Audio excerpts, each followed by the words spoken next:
आज या ठिकाणी सर्व रोडवरील जो हा डीपी रोडचा घाट घातला जातोय ओढे नाले बुजून, काल जो पाऊस झाला पुण्यामध्ये अक्षरशः रस्त्यांचे ओढे नाले झाले होते, तरी पण सरकार आणि प्रशासकीय अधिकारी याला डोळे झाकपणा करत आहेत.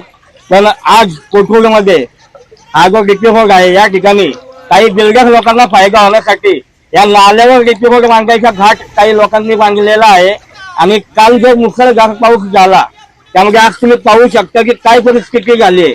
मला व्हिडिओमध्ये पण बघायला भेटेल की काल किती मोठ्या प्रमाणात पाणी या ठिकाणी होतं. उद्या जर का कुठली जीवितहानी झाली तर याला जबाबदार कोण आहे, राजकारणी का प्रशासकीय अधिकारी, हा आमचा सवाल आहे.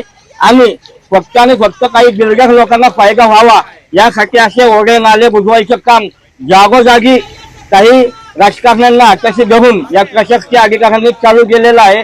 काल जो रस्त्यावर जे ओढे नाले वाहत होते त्याला काहीतरी उपाययोजना करायच्या सोडून हे जे अजूनच जे नैसर्गिक प्रवाहवाले आहेत तेच बुजवायच्या मागे हे लागलेले आहेत. यांना जाग कधी येणार यासाठी आम्ही आज ओढ्यात बसून आणि ह्या प्रशासनाला आणि त्या कोण राजकारणी असतील त्यांना मी आज इशारा देतो, आज जर हे काम थांबलं नाही तर लवकरच सर्व पक्षीय मिळून आम्ही कोथरूडमध्ये या ठिकाणी एक मोठं आंदोलन उभं करू.